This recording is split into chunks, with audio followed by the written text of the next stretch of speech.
get Amy? Cameron, I'm from here. First of all, congratulations on the UFC debut victory. What are the thoughts and emotions now that you do have your first victory under your belt?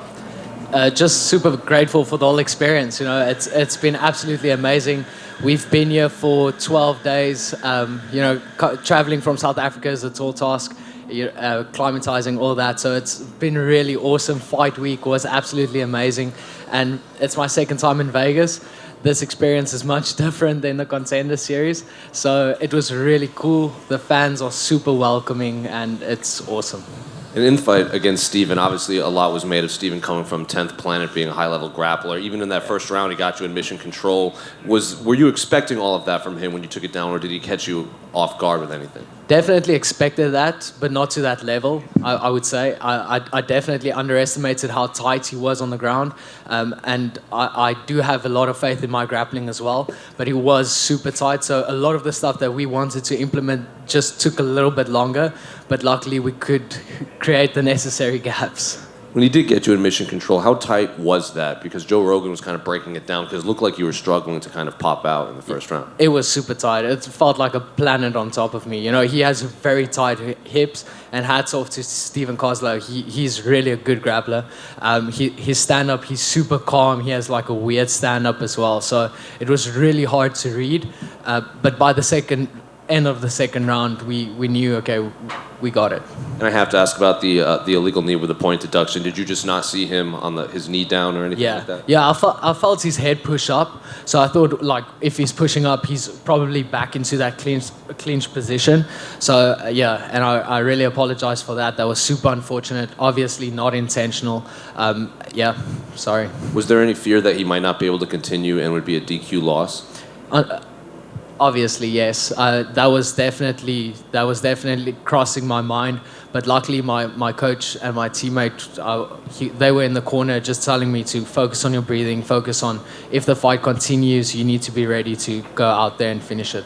And at the end, did you know his corner was trying to throw in the towel before the referee stepped in? Oh, no. That's what the broadcast was saying when you were putting it on. No, that's news to me. I would love to rewatch the fight. Honestly, I think I'm super hard on myself, especially after the first round. I felt like it was quite even. I do not know what the scorecards were reading at that stage, but the third round was definitely the one where I felt like, okay, we need to go out there, and luckily we could do that. You called for a spot on the London card. Why specifically that card? The pay-per-view in March, I assume, is what you mean. After this experience, you know, coming off the Contender Series, jumping onto a pay-per-view card, it comes with a lot of pressure, and going through this, I know I can handle that, and I want to go to London. I want to experience their fans just like I experienced the Vegas ones, and I think that's a massive card that I would like to be a part of. I want to go there. It's easier travel-wise for me and my team, obviously, and I want to be part of that and make history there as well. The final one for me, we spoke to Dricus at Media Day, and he was saying that if the UFC does go to Africa, they have to go to South Africa. I'm sure you heard Dana White say UFC Africa is a priority for him next year. So are you hoping that they do touch down in South Africa next year? I honestly cannot see them go to any other country in Africa than South Africa. There's literally no other country that will have the infrastructure, the tourism, anything that can be close to South Africa. And I think you guys will have an amazing time there. We have the best country on earth. I mean, just over here. Yeah. With that final flurry, did you sort of, as soon as he got up, did you know, right, this is the end, or was it almost pot luck that you got him out of there and you just happened to be going that aggressive? It was actually exchanges before that. I was in mount control, landed like 4 big shots in mount, where I really thought like, okay, we are landing quite significantly, and that's why I actually felt his pace drop quite a bit. So going into that stand-up exchange, I knew I just had to turn up the pace, and after landing maybe the third knee, I was like, okay, the ref should be stepping in soon, I guess. So. Cameron, back here. Are there even words that you could express about what it's like, 21 years old, big arena, Las Vegas, big promotion like the UFC? Just how do you even sum up this experience? It's absolutely amazing. You know, 6 years ago, I was in my second story bedroom, you know, and I had legends. I had cutouts of magazines of South African MMA fighters on my wall, and it was sellotaped on there. You know, I was looking up to guys in South Africa that were absolute legends, and legends from Team CIT. So being here in that short amount of time just speaks volumes of the amount of talent we have, not only in South Africa, but Team CIT as a whole. We have a bunch of killers there, and thanks to that, I could go through a lot of adversity in this fight and get away with the finish.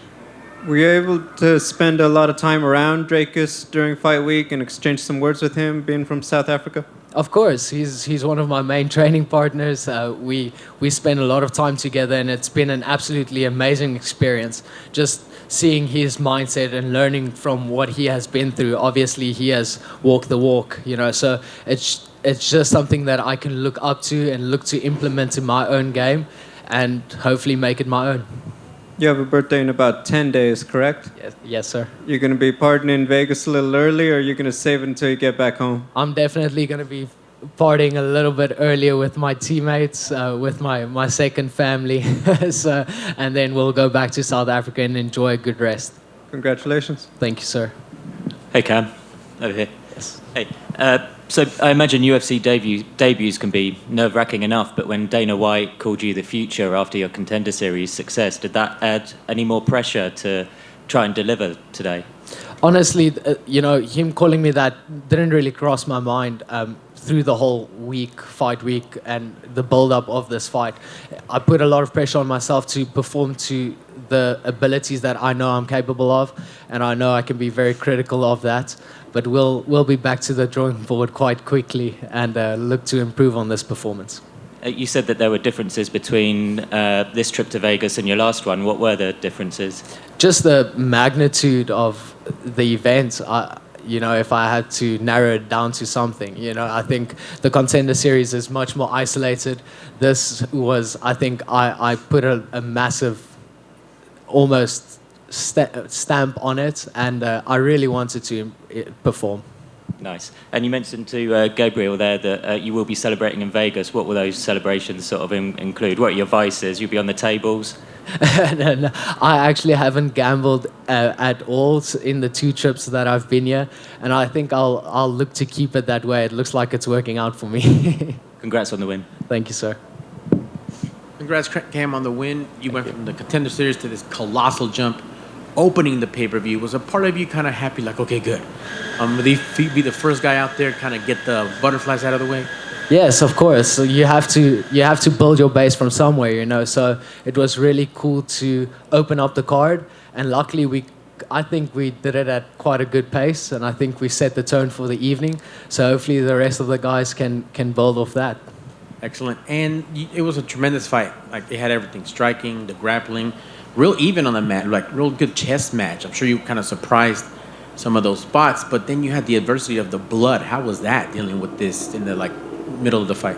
That's a good question. You know, that was quite new for me. I couldn't see out of my left eye, so the depth perception was quite wonky. But luckily, after the second round, I got back some of that vision, and that helped quite a bit. Excellent. Congrats on the win. Well done, sir. Cameron, over on the side, sorry. You had asked about the scorecards. You were down on 2 of the cards, so just so you know that. That's hopefully that doesn't become a habit. when you're in training camp, when you're trying to prepare specifically for a fight, is there one area that you work on in particular, or do you kind of just throw all of your different skills like in a crock pot and just kind of see how it kind of bakes? Yeah, definitely the second one. You know, just looking to improve on all aspects of the game. I already know stuff that I need to work on after this fight, and I'm pretty sure that my amazing coach there at the back has a long list of stuff as well. So I'll be taking a very short break and getting back to work.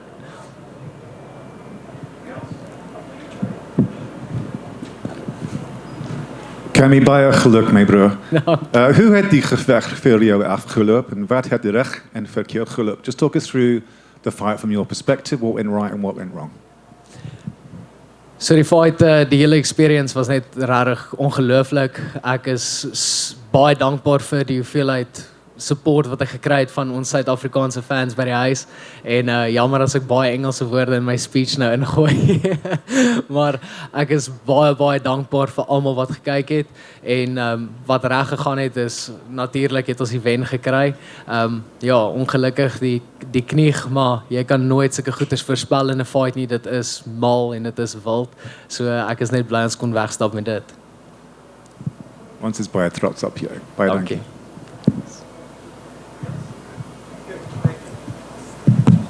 Thank you guys. Job, Cammy.